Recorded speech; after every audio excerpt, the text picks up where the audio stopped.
Welcome back to our exclusive home theater video guide series to help find solutions that are right for you. Today, let's take a look at soundbars. If you want a great sound in a smaller plug-and-play package, soundbar systems are a fantastic option. These systems feature a central bar of speakers that can sit neatly underneath your TV on furniture or on the wall. Most come with the wireless subwoofer, so as long as you can plug it into power, you can put it anywhere in the room. Some even have wireless surround speakers for a more immersive experience.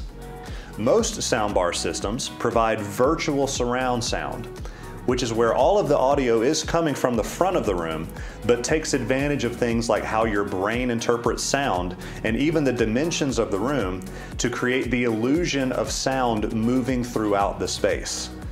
Some soundbars even have Dolby Atmos, which is short for atmosphere, where it throws sound above your head.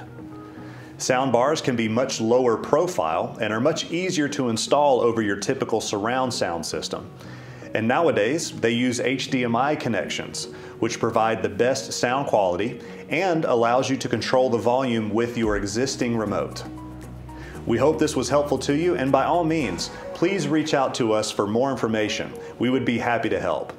Feel free to keep up with us on social media, and thanks for watching.